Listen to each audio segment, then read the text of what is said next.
Qual é o amor verdadeiro? Então estamos aqui, mais uma live, Seminário 8 do Lacan, capítulo 3, falando sobre Fedro, metáfora do amor.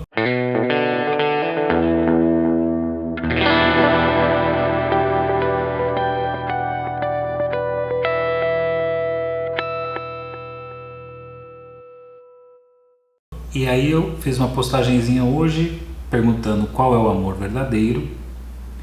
E tem aqui um hiperapotanen, aquele que se coloca autenticamente no lugar do outro, morre em seu lugar. Então seria esse o amor verdadeiro? Aquele que morre no lugar do seu amado?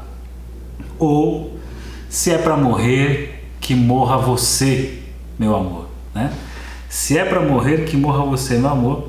Aproveitando aí, Rafael Alegre, cantor que está online, não sei se vai ficar, mas quem fala essa frase é o Felipe Cato, um cantor bem interessante, que tem lá uma música que no final lá dos seus versos, ele diz assim: se é para morrer, que morra você, meu amor. Até a letra diz assim, ó, Felipe Cato, se é para morrer, que morra você. Mas aí você tem ideias diferentes, né? A música chama Juro por Deus. Juro por Deus, já pensei até mesmo em provar no extremo de misturar sorrisal, guaraná, rum, cachaça, veneno, etc, etc. Juro por Deus, ele diz assim: foi quando o samba chorou outra vez e o nó pesado esquecido no peito desfez e eu me banhei, me perfumei e então decidi usar o decote mais abusado que existir. E eu vou abrir a fenda até meu umbigo e eu vou dormir com aquele teu melhor amigo e me matar de ciúme por ti? Ah, por favor, se é pra morrer, que morra você, meu amor. Então é isso aí, se é pra morrer, que morra você, ou a alternativa que é aquele que se coloca autenticamente no lugar do outro, morre em seu lugar. E aí então entramos no seminário, né, Lacan aqui.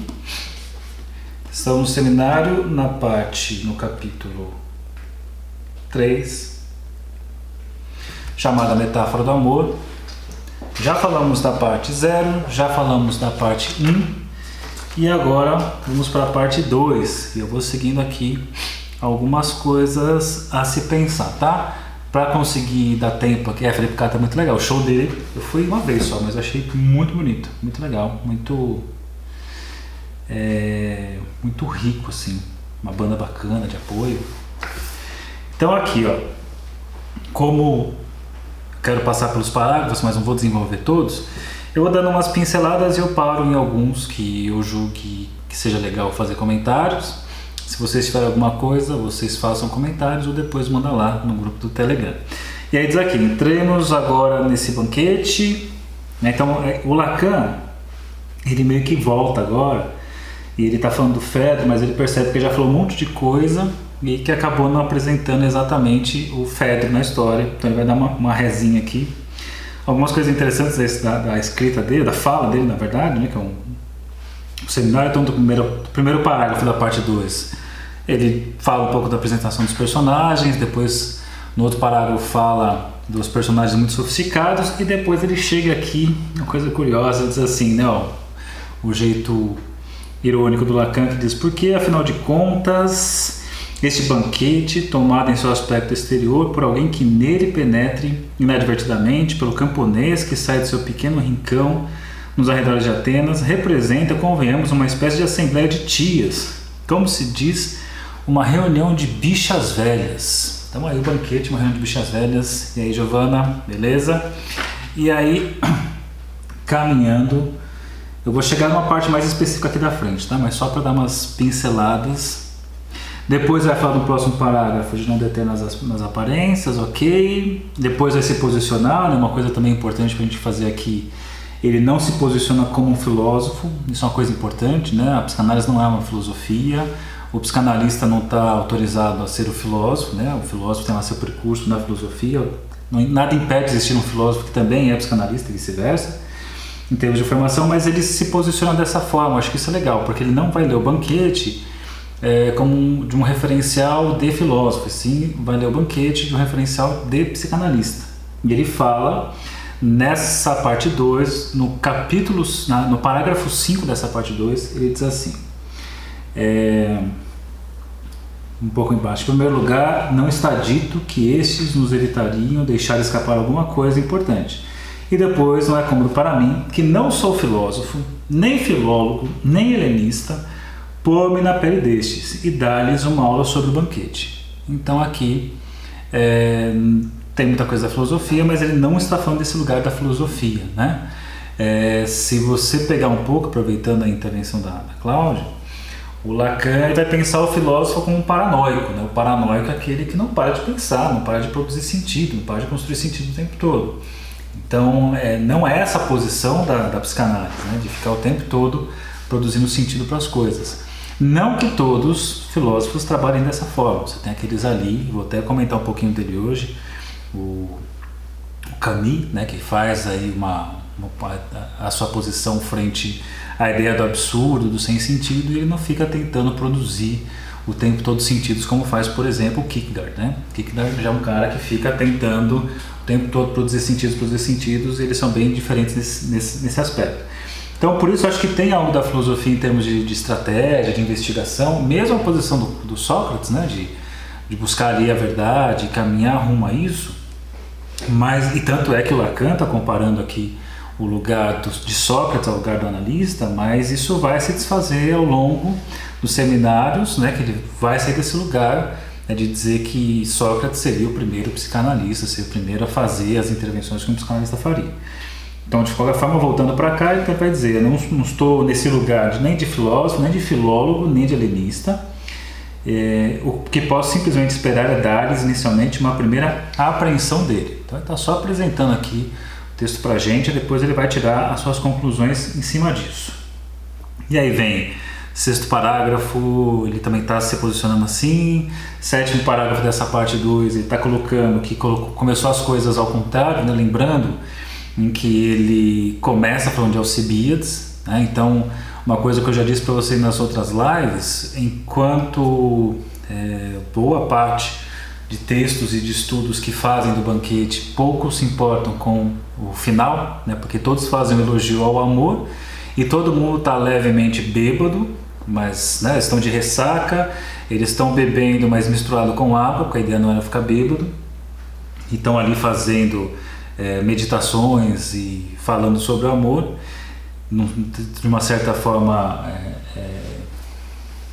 comedida, assim, e no final aparece ali, depois do Sócrates fazer seu discurso, aparece Alcibíades, e Alcibíades falando, né, bêbado, fazendo barulho, tropeçando, fazendo cena, e que muitas vezes é ignorado por outras leituras do banquete, e muitas vezes uma tradição filosófica, mas o Lacan coloca que ali é o ponto que vai ser mais importante para a gente, né?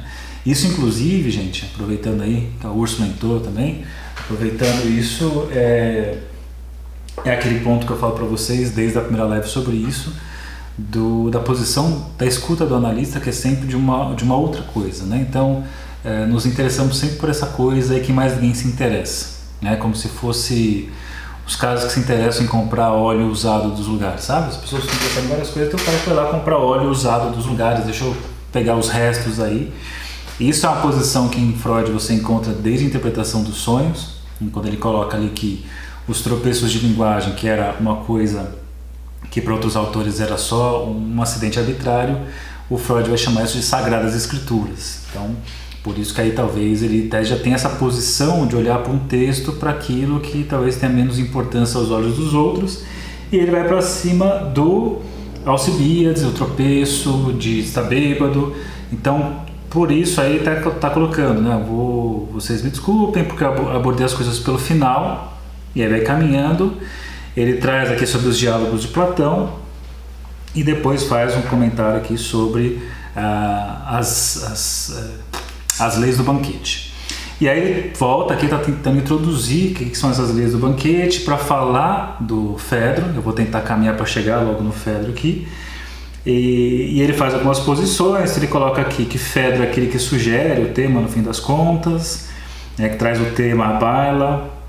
Ele se refere a Fedro como hipocondríaco. Vamos tentar entender por que ele chama o Fedro de hipocondríaco. Depois ele se corrige aqui sobre ter falado que quem abre a noite na verdade foi o Protágoras, né? Protágoras, desculpa. Faz alguns comentários da ordem que aparecem os que vão falar aqui no banquete, né? Aristófanes, poeta cômico, Fedro, Pausanias, Erixímaco, enfim, ele fica nesse lacanismo enrolado dele. E aí vamos chegar aqui onde ele coloca o que nos interessa para começar, para esquentar. E diz assim, na parte 3, melhor, capítulo 3, parte 2, no parágrafo 15 dessa parte 2, e ele diz assim, ó, suponhamos que vocês digam que o interesse desse diálogo do banquete é manifestar a dificuldade de se dizer sobre o amor alguma coisa que se sustente. Se se tratasse apenas disso, estaríamos pura e simplesmente numa cacofonia.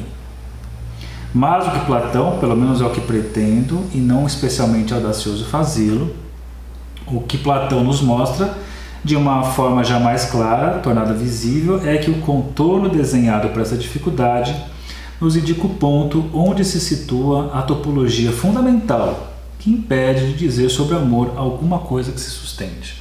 Então aí acho que tem uma posição mais interessante, né? Você tem aí todos eles tentando falar de alguma forma sobre o amor, e tem algo que eu acho curioso, eu não sei exatamente se o Lacan vai pensar dessa forma, mas por conta das formações de cartéis, que é um tipo de grupo de estudos lacanianos, você tem ali as pessoas se reúnem para estudar um determinado tema, um determinado livro, por exemplo, e você tem 4 mais 1, né? 4, a quinta pessoa que é o mais 1 da história, em que cada um, ao invés das pessoas fazerem um grupo de estudo para chegar num consenso sobre algo, cada um faz uma construção, né? Faz ali constrói uma fala, uma interpretação de determinado texto e sustenta isso. Tanto que no cartel você tem as reuniões iniciais e aí chega uma hora que cada um levanta uma questão de cartel. Então assim, vou estudar o seminário 8, por exemplo, no cartel, que aliás foi o meu primeiro cartel, foi o seminário 11, meu primeiro cartel. Você vai estudar um seminário, mas não para chegar, entendemos todo no capítulo 1? Entendemos, vamos no capítulo 2. Você lê assim, estou lendo o seminário 1, seminário 11, seminário 8, e quero entender a questão do desejo na histeria. Então tudo que eu ler, eu vou ler por esse viés, tentando responder essa minha questão. Então você tem lá as primeiras reuniões, e chega uma hora que o cartel anuncia aí suas questões. E você tem no cartel cada um falando, e você tem o mais um, que seria aquele que fica quase nesse lugar meio do Sócrates, de tirar essa certeza do sujeito, de tirar assim, isso e ponto final, né? De, sei lá, meio aquela coisa do daquele joguinho que você tem várias bolinhas, né? E você tem um monte de palitos, não sei se vocês lembram, e que você vai tirando e chega uma hora que começam a cair bolinhas. Então eu entendo que muitas vezes o lugar desse mais um puxar isso para cair essas coisas, e quem já leu o banquete inteiro sabe que todos falam, depois Sócrates vem e ele vai desconstruindo o que cada um falou, e o interessante é que ele não se coloca como aquele que sabe realmente falar sobre o amor. Essa é uma posição fundamental, nisso parece muito lugar de analista, porque não é que o Sócrates cai, né? Não é que o Sócrates desconstrói o que os outros falam e se coloca como um saber absoluto. E tanto que ele desconstrói o que os outros falam, e quando ele fala de uma questão, ele não fala dele, ele usa Diotima como a pessoa que falou disso para ele. Então ele não coloca o saber localizado em si, ele coloca também num outro lugar. Então essa posição do saber estar em outro lugar é fundamental, que é uma posição que é especificamente psicanalítica, lacaniana principalmente, porque é muito comum nas áreas psis, né, o psicólogo, o psiquiatra tomar esse lugar daquele que sabe de alguma coisa, de ser aquele que vai balizar sobre o que é o real, o que não é da história, o que é saudável, o que não é saudável da história, e muitas psicanálises fazem isso, e essa posição do Sócrates é uma posição que o analista não faria coisa dessa forma. Então a verdade não está nele, o saber absoluto não está nele, o saber passa por ele, mas não fica nele. Isso que possibilita a montagem dessa estruturação da transferência. Então, caminhando aqui, o que nós temos? Falei o capítulo, sobre o texto, depois fala algumas coisinhas, aí vem uma coisa que acho que começa a ficar mais interessante pra gente, que é nessa parte 3 aí, que é o parágrafo quando ele fala aqui mais embaixo, ele diz assim, ó, na parte 3, desculpa, na parte 2, no parágrafo 18, ele diz o seguinte, desculpa, o que ele está falando antes? No parágrafo 17 da parte 2, ele está falando do discurso do Fedro, que eu espero que vocês tenham lido lá no banquete. Lembrando que no Fedro ele fala que o amor é um Deus, o Deus mais antigo. E coloca aqui, ó, dizem-nos que cada um traduz o negócio no seu tom, no seu diapasão. Né? Cada um olha para a realidade a partir do seu eu. Né? Essa coisa aí. Aliás, cada um mede o mundo pela própria régua. Né? Aliás, não sabe muito bem porque, por exemplo, Fedro será encarregado de introduzir. Dizem-nos sobre o ângulo da religião, do mito ou mesmo da etnografia. E com efeito, nisso tudo há uma certa verdade. Nosso Fedro introduz-nos o amor dizendo-nos que ele é Megastheus, né? Um grande Deus. Não diz apenas isso, mas refere-se a dois teólogos, Hesíodo e Parmênides, que a títulos diversos falaram da genealogia dos deuses, o que é algo de realmente importante. Aí vai dizer depois aqui, né? Há, pois, a referência aos deuses. Por que aos deuses no plural? Não sei que sentido tem para vocês os deuses, especialmente os deuses antigos, mas fala-se deles o bastante nesse diálogo para que seja útil, até mesmo necessário, que eu responda essa pergunta como se houvesse sido feita a mim por vocês. O que pensam afinal dos deuses? Aí vem um ponto, né, quem estuda Lacan, um ponto bacana de começar a pensar, onde é que se situa com relação ao simbólico, ao imaginário e ao real. Né? Os deuses, onde é que eles estão nessa relação com o simbólico, imaginário e o real. Não é uma pergunta vã de modo algum. Até o fim a questão do que vai se tratar é de saber se sim ou não. O amor é um Deus e ao final pelo menos terá sido feito esse progresso. O de saber com certeza que ele não é um. Ok. Não vou lhe dar de propósito disso uma aula sobre o sagrado. Será suficiente para mim definir algumas formas sobre o assunto. Vai ficar legal já já. Os deuses, na medida em que existem para nós, no registro que nos serve para avançar nossa experiência. Então, qual é o registro que serve para avançar nossa experiência? Se é verdade que essas três categorias nos são de algum uso, então, pensando em real, simbólico e imaginário, qual categoria que possibilita avanço? Não vai ser o imaginário. O imaginário é a questão do espelho, a questão do narcisismo. É a questão lá da personalidade até para, né? Que você está lá caminhando, vê um espelho, opa, tô lindo aqui nessa imagem, não consigo sair dela, que é o lugar, a gente pode pensar, de algumas psicologias, psicanálise, de ter essa fala intensa do analista que fala muito e fala meio que devolvendo o que vê ali para o paciente, não sei o quê, que cria ali uma cativação narcísica e que acaba deixando a pessoa presa naquilo, para de caminhar. Porque imagina, é que nem quando a pessoa faz,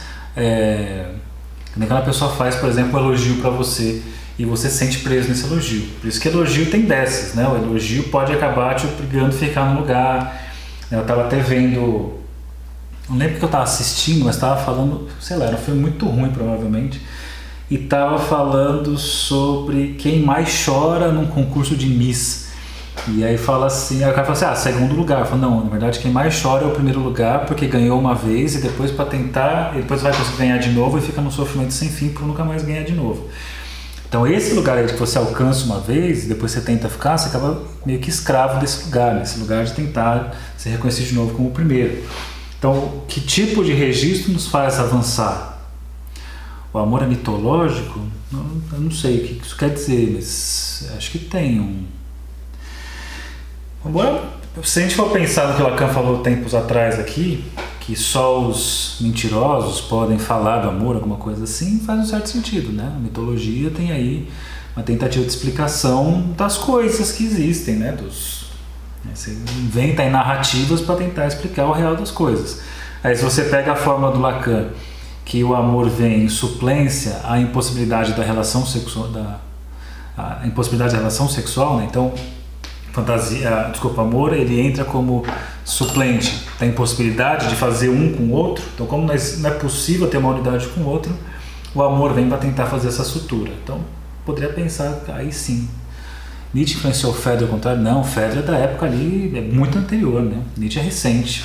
O Fedro está falando da época ali de Platão, né? Anterior a Platão, na verdade. Então você está falando de muito tempo atrás, é bem diferente. E aí ele vai dizer assim, ó, os deuses, isso é bem certo, pertencem ao real. Os deuses são um modo de revelação do real.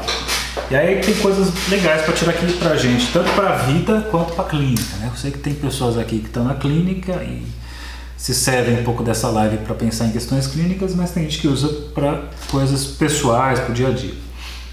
Então, se a gente for pensar de registro que possibilita o progresso, o imaginário não é um deles, né? Agora, essa frase aí, essa frase do Freud é interessante por isso, né? A gente não consegue fazer nada com o elogio, né? Ficar preso. E ele coloca essa questão do real, eu entendo que de duas formas, né? Acho que esse lugar dos deuses que é um real está sempre para um além, mas também tem as nossas tentativas de avançar ao real através do simbólico, através da palavra. E aí uma coisa acho que bacana para pensar aqui no texto da Maria Rita, que é O Tempo e o Cão, em determinado capítulo, que eu não lembro qual é, porque eu não estou com ele, mas ela fala do Deus da Idade Média e do Deus pós ali, iluminismo, né? Deus mais da nossa modernidade, em que coloca que o Deus da Idade Média era um Deus imaginário, né? Era o Deus ali que sabia assim, né? Quem era, você sabia das vontades dele, você sabia o que tinha que fazer, você sabia o que você não podia fazer, então sabia-se exatamente sobre esse Deus. E ficava uma coisa persecutória, né? Uma sociedade ali sempre com medo, sempre perseguida, e a Inquisição com a sua força ali máxima, porque Deus quer e você vai morrer, vai aceitar Deus de toda forma, senão você morre, todas essas coisas. E que por um lado, né, você tem aí essa coisa de dominação, essa coisa persecutória, mas as pessoas sabiam como é que seria a vida delas, que não tem opção, eu nasci assim, eu vou crescer assim, eu vou morrer assim, então você tinha uma coisa muito clara. E ela coloca que o Deus que vem depois disso, depois que vem ali o projeto feminista, depois que vem ali a modernidade, é o Deus que não está te pedindo nada, né? Aquele Deus ali que deixa de ser alguém conhecido. Então ele sai de um registro imaginário e passa a estar no registro, aí no caso a gente pode pensar do real, né? Até a gente brincava na época da faculdade, quando eu dava aula na FMU, e era uma das turmas, a gente falava da igreja, né? Deus é real, que seria o nome da nossa igreja, explicando que Deus está sempre para além. E eu lembro que até uma das coisas que eu usava é uma definição de Deus que eu vi, não lembro onde, acho que foi no filme do Jim Carrey, se eu não me engano, em que pergunta assim, quem é Deus? Aí a pessoa responde, sabe quando você quer muito uma coisa e aí você dobra os seus joelhos e pede muito para alguém lá em cima? Sabe quando você quer muito uma coisa, ajoelha e pede para ter isso atendido? Aí a pessoa fala assim, sei. Fala assim, bom, Deus é essa pessoa que te ignora. Então você pede, você vai ser ignorado, e isso é Deus, né? Ficar te ignorando. Então, juntando aí uma ideia, seria esse Deus real, né? Sempre para além. E ao mesmo tempo que está sempre para além, ele nos força a falar sobre, né? Ele nos força a falar sobre ele. Então Deus é essa coisa que está para além, por isso que nós, né, os seres humanos rezam, buscam, não sei o que, e está sempre para além. E é interessante que se você pensar dentro de umas estruturações mais persecutórias, paranoicas, Deus fica num lugar assim, eu sei o que é Deus. Que a galera, né, tem uns malucos assim. Uma galera que é até um exercício, né? Você quer saber qual é a sua estrutura? Aí a gente diz assim, se você fala com Deus e ele te ignora, você está na neurose. Se você fala com Deus e ele te responde, você está na psicose. Óbvio que é uma brincadeira, que mesmo na neurose, Deus também fala com a pessoa. Só que enquanto na psicose ele fala mesmo, ele fala ali o que quer, tipo o caso Schreber, que diz o que quer, quando você pensa na neurose, está nos detalhes, né? Então, sei lá, quem aqui é da congregação, por exemplo, sabe que quer alguma coisa, aí vai na igreja buscar a palavra. E quando vai na igreja buscar a palavra, você vai escutar a pessoa, isso pode aparecer no detalhe de um hino que você vai escutar, pode aparecer no detalhe de um testemunho que você vai escutar. Às vezes o testemunho não tem nada a ver com o que você queria, mas uma fala daquele testemunho e fala assim, isso daí tem a ver com a resposta do que eu estou buscando. Então na neurose também buscamos isso, escutamos Deus de alguma forma. Então acho que tem coisas aí interessantes de se pensar, né? O real nos obriga a falar, esse Deus real aí da nossa igreja, Deus é real, ele faz as pessoas falarem, a gente faz a tentativa do simbólico entrar em cena. Então, seguindo aqui mais um pouquinho, deixa eu ver o que eu peguei mais. Parte 2, aí a gente está na parágrafo 20. Tá. Aí tem aqui, ele vai falar um pouco sobre a posição dos filósofos. O Lacan tinha um irmão padre, né? O Lacan fala de graças a Deus, de meu Deus, o tempo todo. Vocês vão ver, Deus queira, com letra música, Deus queira que não sei o que. Sinceramente, não entendi.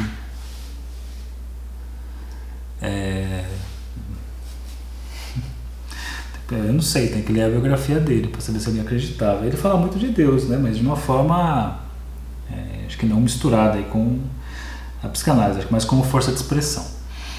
Então ele vai trazer aqui na sequência um pouco sobre a posição dos filósofos frente a esse real. E aqui... E ele fala uma coisa que eu achei interessante, como ele coloca aí o amor como o Eros como amor, como um deus, o mais antigo dos deuses. Ele vai caminhando e coloca aqui, no parágrafo 27 dessa parte, e diz assim: para Fedro,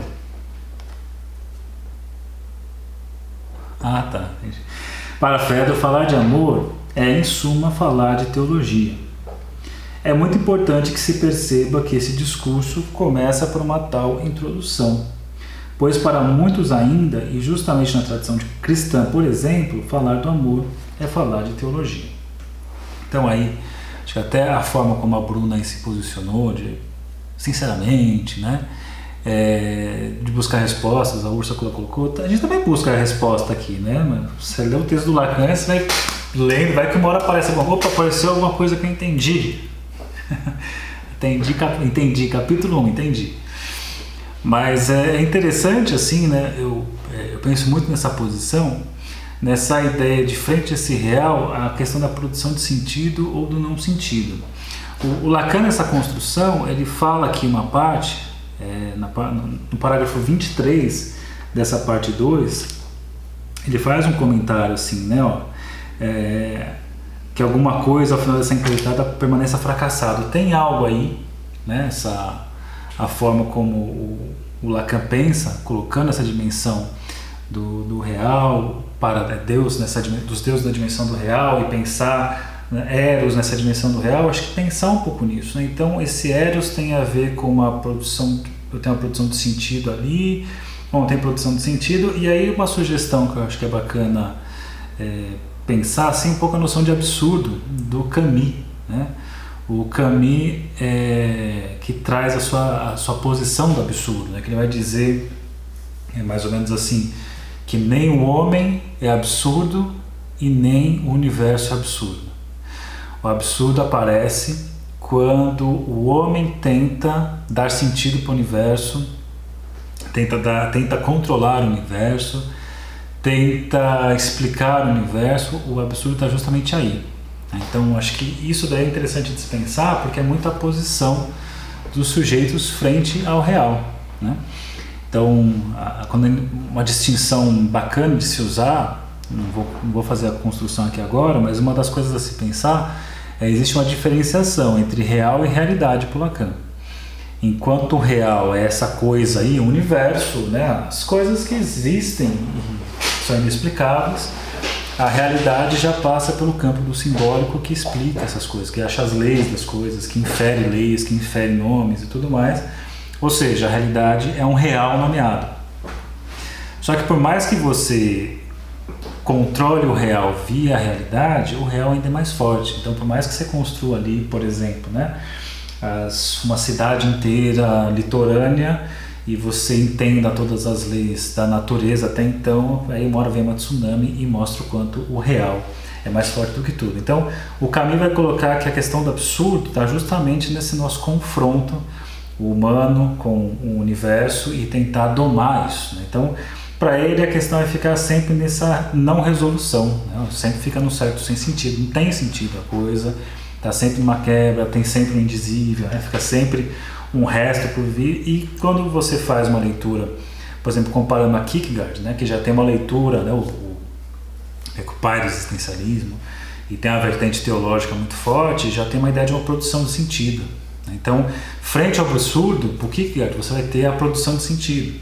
Para o Camus, frente ao absurdo é absurdo, é coerente isso, né? Esse é o nosso mal é querer dizer os indizíveis. E por Kierkegaard é possível dizer os indizíveis. E, num certo sentido, caminhar dentro do aspecto religioso muitas vezes, né? Se o amor tem relação com o sentimento oceânico, tem, né? Tem uma relação no sentido de uma fantasia que temos de completude. Se a gente for pensar, né, que, mais uma vez, o Lacan fala que o amor vem em suplência à impossibilidade da relação sexual, ou seja, não somos seres complementares. Entre nós existe o buraco, existe o absurdo, né, o absurdo das relações, a falta de sentido, mas nós temos aí as nossas fantasias de amor que vão tentar preencher isso, vão tentar preencher essas lacunas, como se fosse, como é que chama aquilo lá entre azulejos mesmo? Esqueci o nome agora. Quando você põe entre azulejos, como é que chama, gente? Você tem azulejo aqui, você passa no meio,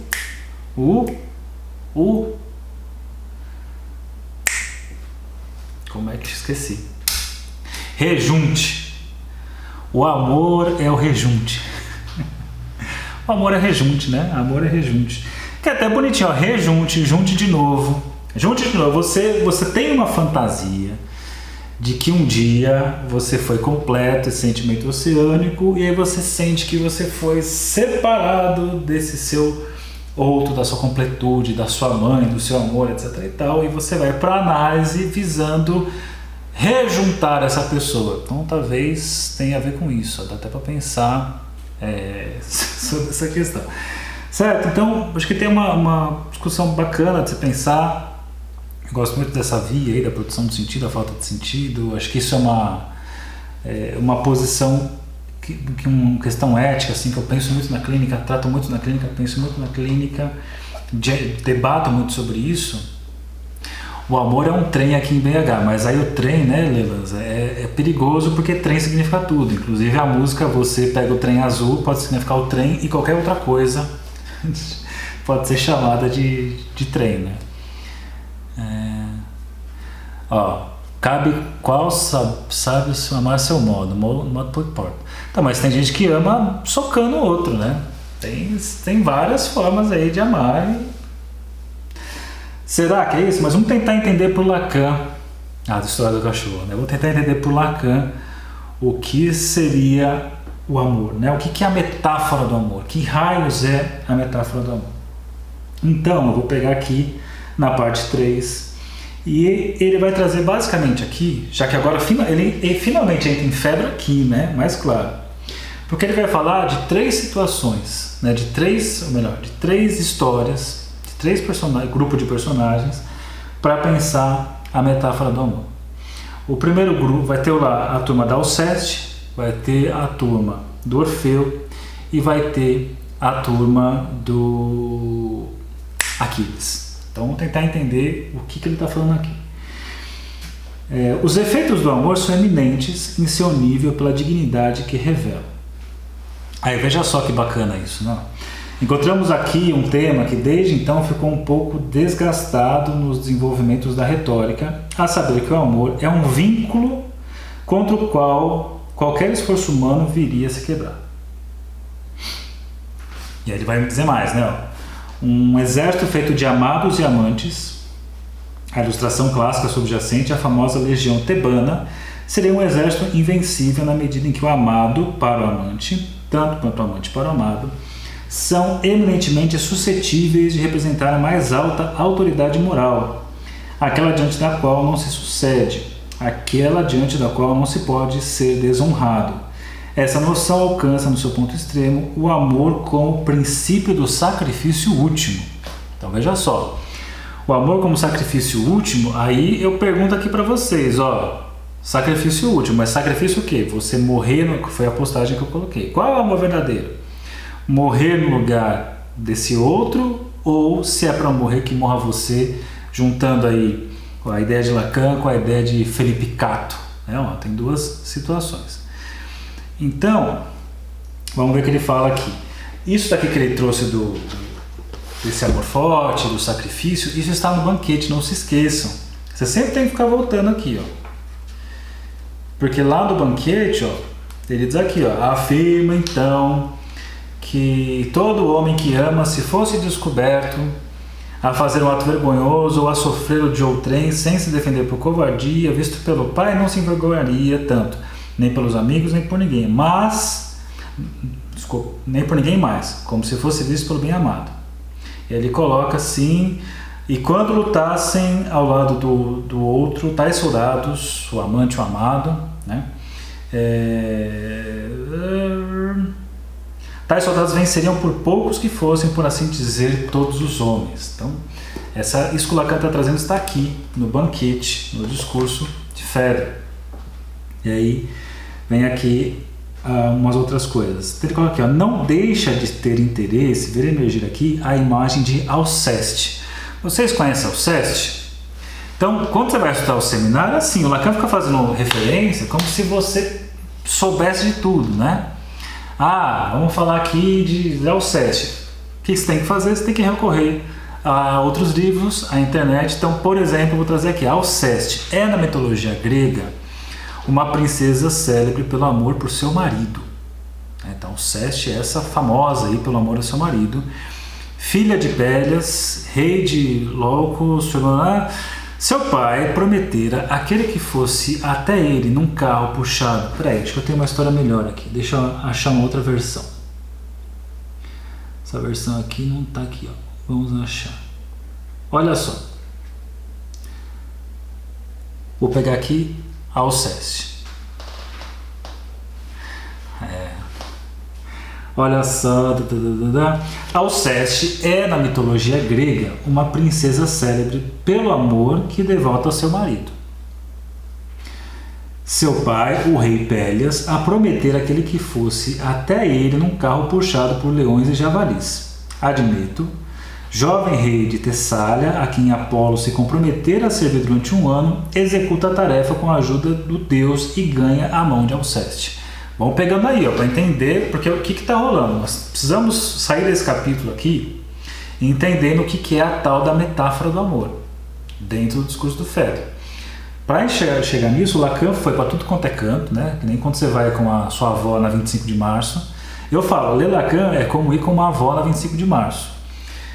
Não é aquela coisa assim, eu vou na loja comprar lantejoulas, eu vou na loja certa de lantejoula, vou na Marinhos Fernando, compro, saio lá na estação, desço lá a Porto Geral, compro e venho embora.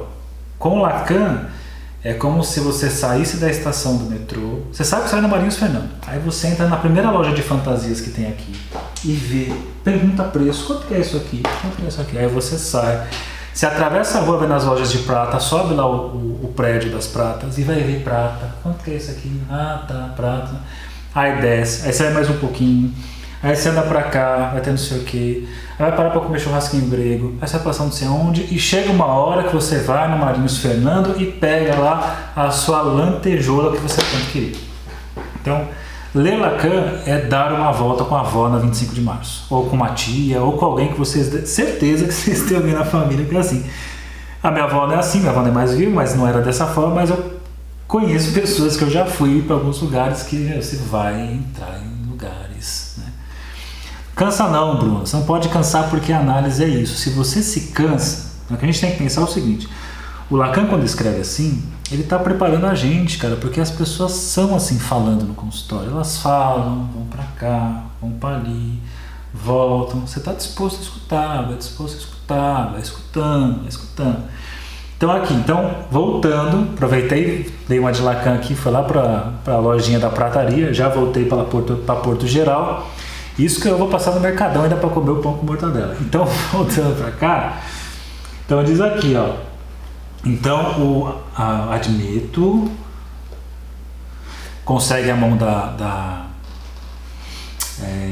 Alceste e coloca: Admeto tratava muito bem seus súditos e servos. Foi sua sorte, pois, sem que ele soubesse, o deus Apolo tomou lugar entre seus empregados. O deus ficou tão admirado com o bom tratamento que o rei dispensava a todos, que resolveu tornar-se seu protetor, e por isso ajudou a desposar pela princesa Alceste, que era disputada por outros. Então Alceste, ela estava lá. Quem quiser casar com a minha filha aqui vai ter que vir com um carro puxado por leões e javalis. E como o Admeto é muito do bem, Apolo reconhece: pô, o cara é amado por todos, então eu vou ajudar esse cara para ele conseguir isso, e consegue. Depois Admeto e Alceste experimentaram por alguns anos as alegrias de um casamento feliz. Tiveram 2 filhos que foram recebidos com muito júbilo pelos súditos que idolatravam o casal. Então os funcionários adoravam, todo mundo adorava o Admeto, cara, gente fina, você é muito legal, patrão, você é muito querido. Entretanto, o jovem Admeto adoeceu repentinamente de uma enfermidade que o levaria a Hades, né? Levaria à morte no fim das contas. Admeto recorre a Apolo, que negocia com Thanatos. Thanatos fala assim: ó, eu só aceito poupar Admeto se alguém se oferecer para morrer no seu lugar. Então quem se oferece para morrer no lugar de Admeto? Aí o cara pensou assim: cara, eu sou amado por todo mundo, eu sou amado pelos meus funcionários, pelos meus escravos, pelos meus pais, então vai ser muito fácil. E ele vira para a galera e fala assim: gente, quem topa morrer no meu lugar para que eu não morra? Porém, ninguém aceitou substituí-lo na morte, nem mesmo seu pai ou sua mãe, que já eram bastante idosos. Ao saber de tal condição, sua doce jovem esposa aceita voluntariamente substituí-lo, alegando que não poderia seguir vivendo após a morte do marido. Então veja só, de todo mundo, a única pessoa que topa morrer no lugar dele é a esposa Alceste. Então ela prefere morrer no lugar dele. Admeto chorou de gratidão e suas lágrimas se misturaram às delas numa tocante cerimônia de adeus, interrompida por Thanatos para levar. Tá bom, estão chorando aí, mas vamos embora, que você tem que morrer. Admeto ficou inconsolável e não aceitou nem mesmo os pêsames dos pais, tendo acusado que os pais estão velhos, podia ter morrido no lugar do filho. Mas seu pai retruca, dizendo que amava muito a vida e não podia desperdiçar o pouco tempo que restava. Então ninguém topou morrer no lugar do Admeto, a não ser Alceste. Então, por que isso é importante? Porque o Lacan quer falar da metáfora do amor. E o que é a metáfora do amor? Já adiantando uma forma, que eu sei que não vai dar tempo de eu entrar nela hoje, mas adiantando uma forma, ele vai dizer assim: ó, a metáfora do amor faz com que um amado se comporte como um amante. Então vejam isso, ó. Isso é uma regrinha. Aí na semana que vem eu vou colocar um texto no grupo lá do Telegram para vocês lerem, e na semana que vem eu vou seguir esse texto, que é muito bom, de uma página chamada Opção Lacaniana, que sempre tem textos muito bons nessa página. Porque a metáfora do amor que faz com que um amado se comporte como um amante é algo que os deuses achavam sublime, conforme destaca Platão. Então, Platão vai dizer que isso que agrada os deuses, que acha sublime, tem a ver com essa inversão. Você está de um lado, você é o amado e você se comporta como amante. E aí a questão toda, e que o Fedro faz aqui, nesse lugar aqui do banquete, é dizer assim: tá, essa passagem do lugar do amado para amante, será que isso aconteceu com Alceste? Fedro que fala. Será que isso aconteceu com Morfeu? Fedro que fala. Será que isso aconteceu com Aquiles na relação com Patroclo? Aí ele traz isso, e é disso que o Lacan está falando. Entende? Então aqui está um texto cabeludo. Aí faz assim, ó, na parte 3, capítulo 3, parágrafo 3, ele traz aqui, ele resume um pouco a ideia sobre Alceste. Depois ele fala num discurso onde se trata essencialmente do masculino, não sei o quê. E aí ele começa a dizer assim, ó, o primeiro, para pensar nisso, né, desse amor, né, dessa metáfora do amor, que faz com que o amado se comporte como amante, isso é a metáfora do amor. Então coloca aqui: o primeiro, Orfeu, conseguiu descer aos infernos para buscar sua mulher, Eurídice. Como sabem, ele voltou de mãos abanando, por uma falta que cometeu, a de voltar-se antes do momento permitido. Então ele vai lá buscar a sua amada, mas é avisado: você só pode olhar para ela quando você sair daqui, você não pode olhar antes. Mas ele, na dúvida, quando está saindo deixa só dar uma conferidinha, e quando ele vira para dar uma conferidinha, ele perde ela para sempre. Então ele coloca aqui: esse tema mítico é reproduzido em muitas lendas de outras civilizações, além da grega, entre as quais uma lenda japonesa que é célebre. Então beleza. Aí ele traz outro exemplo, seria Aquiles. Ele vai falar daqui a pouquinho do Aquiles e do Patroclo. E ele caminha assim, ó: tomemos em primeiro lugar as observações de Fedro sobre Orfeu, para ver se em Orfeu existe a passagem do lugar de amado se comportando como amante, né?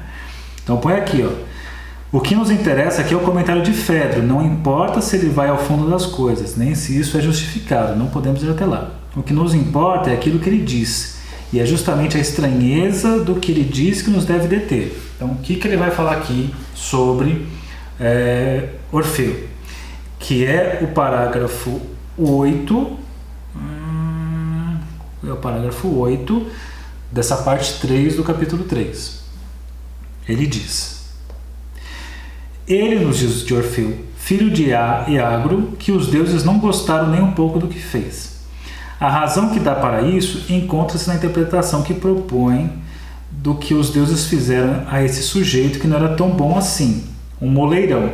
Não se sabe por que Fedro e também Platão têm rancor contra ele. Os deuses não lhe mostraram uma verdadeira mulher, e sim um fantasma de mulher. Isso faz eco o bastante àquilo através do que introduzi há pouco meu discurso referente à relação com o outro.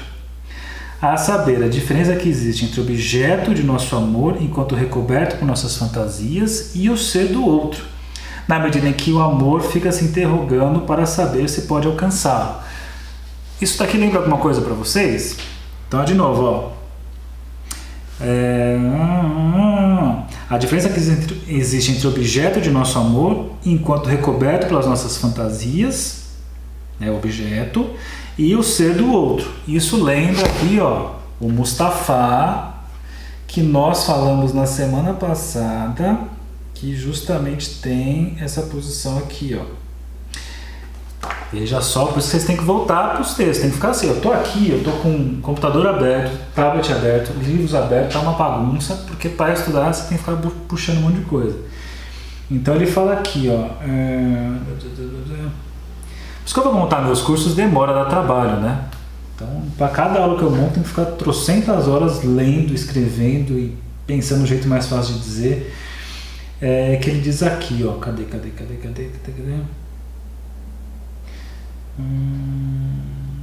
Aí ele põe onde que é?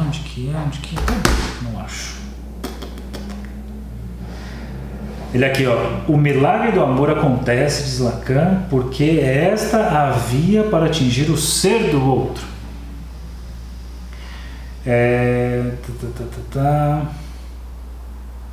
Para além das fantasias nas quais ele se objetiva. Todavia é importante notar.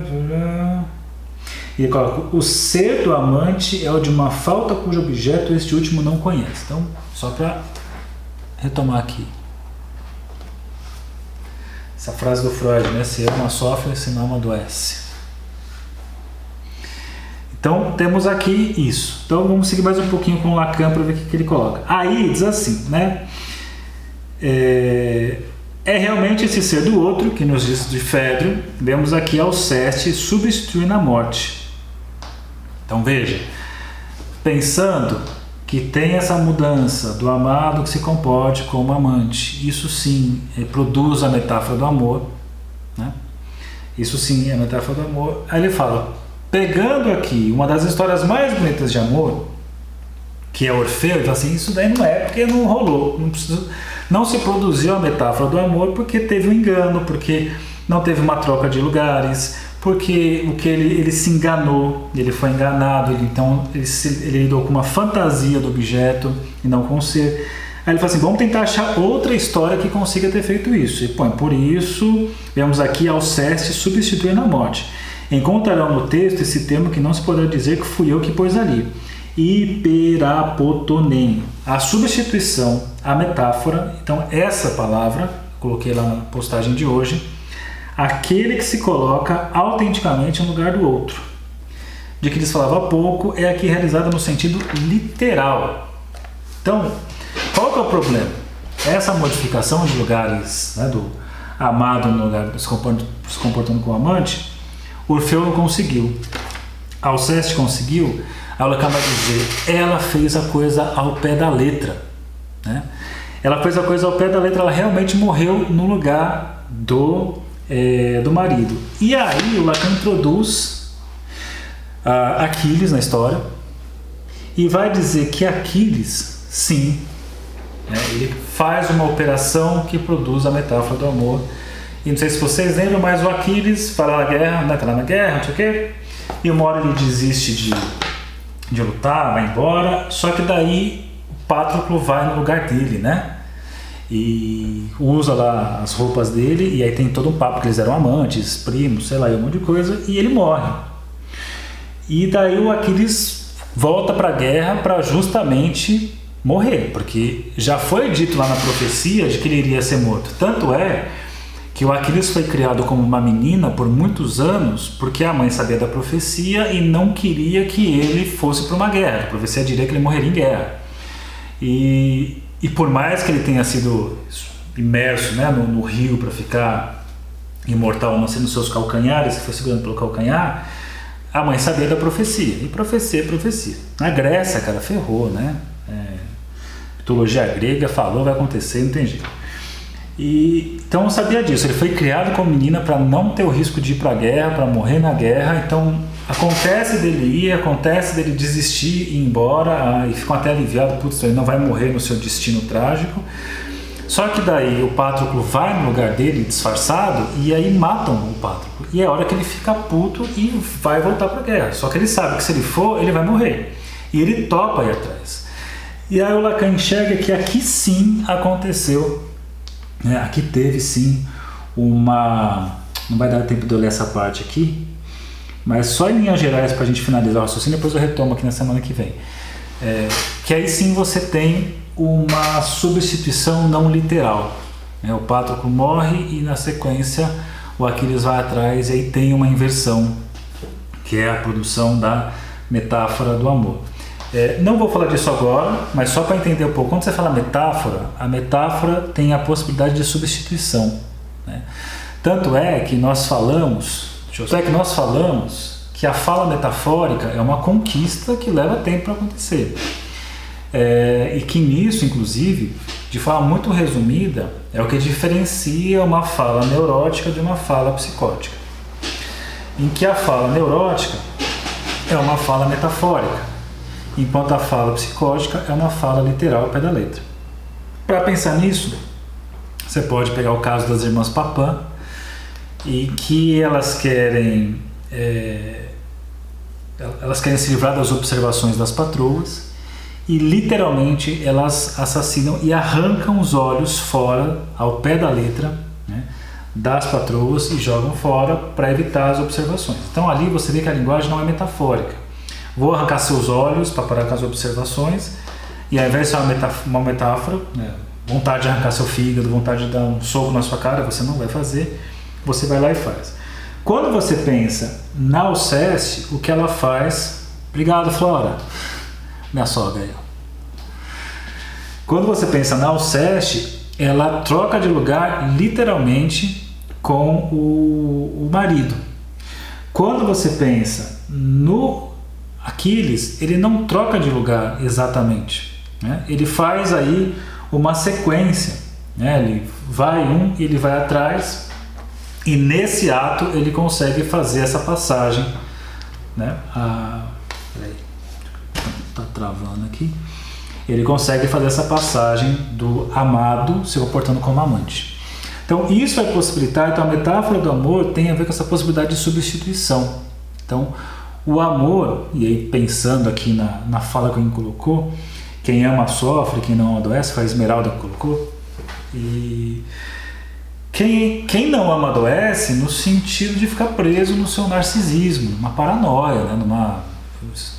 Exagerando o termo aqui, preso na sua megalomania, da esquizofrenia, por exemplo, que o Freud fala, que o sujeito só tem eu a ele mesmo, e quem ama adoece, quem ama vai sofrer porque fica ali nas substituições metafóricas. Por isso que Eu faço essas postagens e eu acho mal bonitinho. Tem a galera que entra e fala assim, né, amor de verdade é isso, pum. Aí vem outra assim, porque a pessoa nunca conheceu amor, porque o amor é tal. As pessoas chegam querendo falar a última palavra em amor, assim, ó.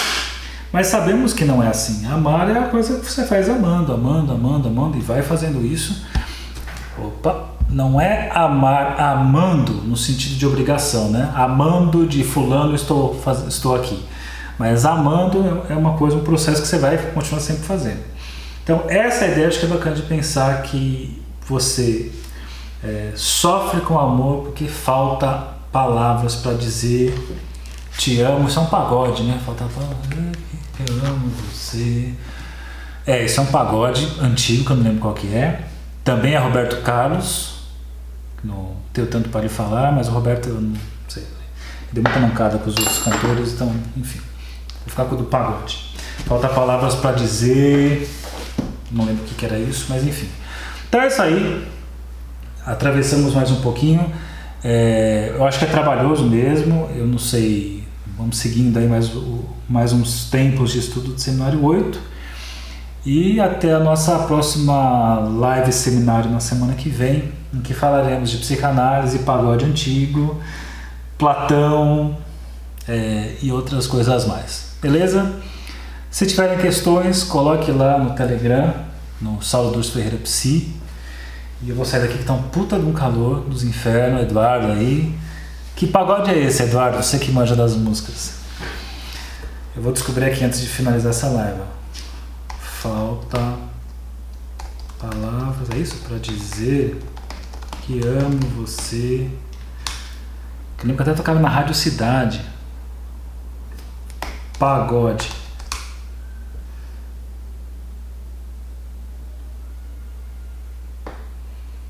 Ninguém sabe. Então, não lembro. Eu vou descobrir esse pagode ruim. E vai ficar para mim mesmo. Boa noite então, obrigado aí pela companhia. Bons estudos.